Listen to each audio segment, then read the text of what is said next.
अस्सलामुअलैकुम, मैं हूं मुदस्सिर यासिर और आप देख रहे हैं टेक्नोवर्क्स।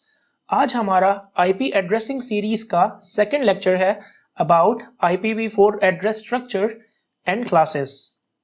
क्योंकि IPv4 address binary number system में होता है, तो इस लेक्चर को समझने के लिए बाइनरी नंबर सिस्टम का आना प्री रेक्विजिट है। आप बाइनरी नंबर सिस्टम को समझने के लिए हमारी नंबर सिस्टम सीरीज का लेक्चर नंबर 3 देख सकते हैं। आइए शुरू करते हैं आज के लेक्चर को। IPv4 एड्रेस एक 32 बिट्स लॉन्ग एड्रेस होता है। जैसा कि हमने बाइनरी नंबर सिस्टम के लेक्चर में देखा कि बाइनरी का एक कैरेक्टर एक बिट कहलाता है। लेट्स से मेरे पास 101 बाइनरी में लिखा हो तो हम कहेंगे कि ये 3 बिट्स हैं। इसी तरह 10101 लिखा हो तो हम कहेंगे कि ये 5 बिट्स हैं। तो IPv4 एड्रेस में हमारे पास बाइनरी के 32 कैरेक्टर्स होंगे। अब 32 कैरेक्टर्स क्योंकि एक बहुत लॉन्ग नंबर है, तो आसानी के लिए इसे डिवाइड कर दिया गया 4 इक्वल पार्ट में।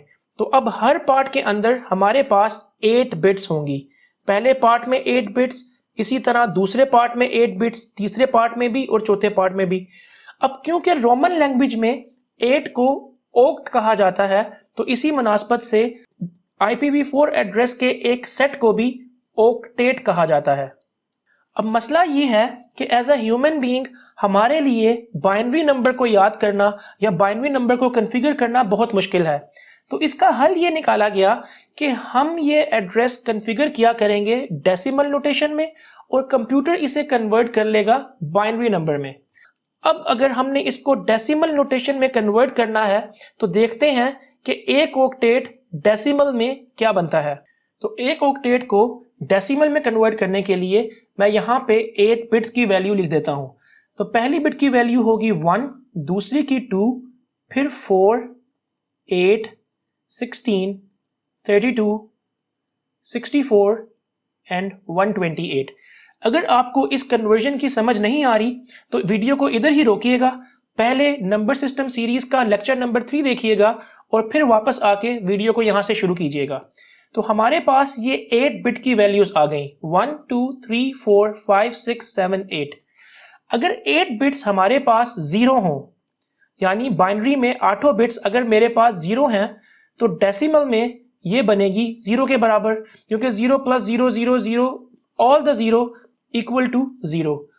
और अगर हमारे पास बाइनरी में ये तमाम बिट्स अपनी मैक्सिमम वैल्यू में चली जाएं, यानी कि 1 हो जाएं, तो हमारे पास डेसिमल में क्या वैल्यू आ सकती है। तो इसके लिए आप इन सब को ऐड कर लें। अगर 128 में 64 ऐड किया जाए तो ये 192 बन जाता है। इसी तरह 192 में अगर 32 ऐड किया जाए तो ये 224 बनता है। 224 में आप 16 ऐड करें तो ये 240 बन जाता है। 240 के अंदर अगर 8 ऐड किया जाए तो ये 248 बनेगा। इसी तरह 248 में आप 4 ऐड करें तो ये 252 बन जाएगा। और 252 में अगर 2 ऐड किया जाए तो ये 254 बन जाएगा। और 254 में 1 ऐड करने से 255 बन जाएगा। यानी अगर हमारे पास 8 की 8 बिट्स 1 हो जाएं तो मैक्सिमम वैल्यू हमारे पास 255 आ सकती है।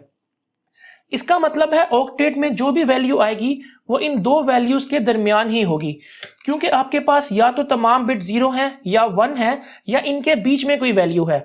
आप 0 से नीचे नहीं जा सकते और ऑल 1 से ऊपर नहीं जा सकते। तो मैं कह सकता हूं कि हमारे पास डेसिमल में किसी भी ऑक्टेट के अंदर 0 से लेके 255 तक कोई भी वैल्यू आ सकती है।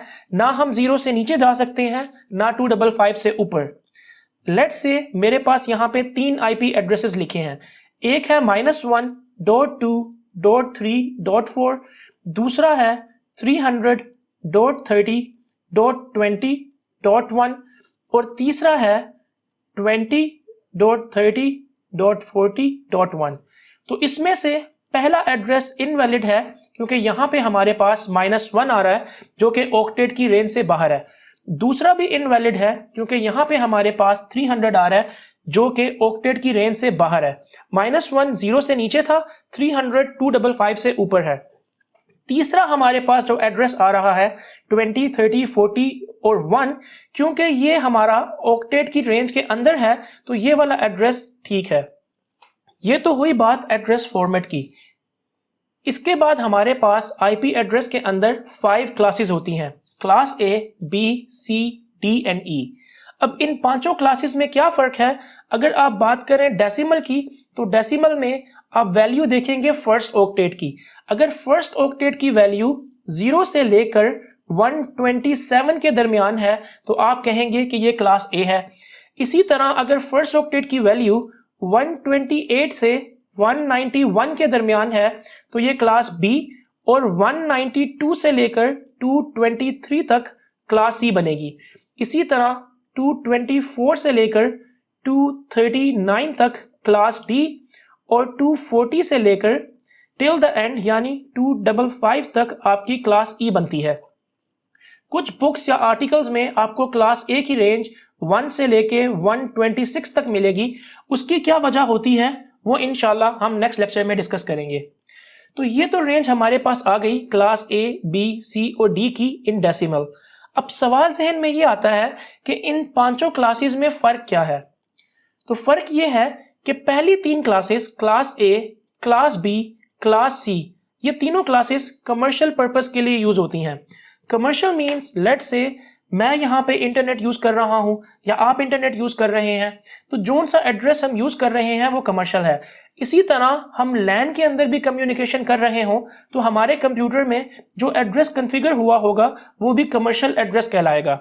जबकि क्लास ई का पर्पस रिसर्च एंड डेवलपमेंट यानी कि R&D था।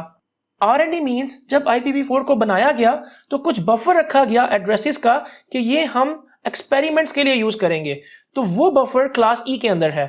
पीछे रह गई हमारे पास क्लास डी, तो क्लास डी है मल्टीकास्ट के लिए। अब ये मल्टीकास्ट क्या होती है? हमारे पास नेटवर्क में कम्युनिकेशन की 3 टाइप्स बनती हैं। नंबर 1, हमारे पास एक सेंडर है जो कि नेटवर्क में मौजूद सिर्फ एक रिसीवर से बात कर रहा है, यानी कोई फाइल सेंड कर रहा है सिर्फ एक रिसीवर को। दूसरी सूरत ये हो सकती है कि सेंडर मल्टीपल रिसीवर्स को एक ही वक्त में फाइल सेंड कर रहा है। अगर रिसीवर मल्टीपल है तो इसमें भी हमारे पास 2 सूरतें बनती हैं। पहली सूरत के रिसीवर उस नेटवर्क में मौजूद तमाम डिवाइसेस हैं। दूसरी सूरत यह कि तमाम नहीं है लेकिन एक से ज्यादा है। तो पहली सूरत में अगर एक डिवाइस सिर्फ एक डिवाइस को डेटा सेंड कर रही है तो हम कहते हैं ये 1 to 1 कम्युनिकेशन है, और नेटवर्क की जुबान में इसे यूनिकास्ट कहा जाता है। दूसरी सूरत में जब एक डिवाइस तमाम डिवाइसेस को एक ही वक्त में डेटा सेंड कर रही है तो हम कहते हैं कि ये 1 to ऑल कम्युनिकेशन है, और नेटवर्क की जुबान में इसे ब्रॉडकास्ट कहा जाता है।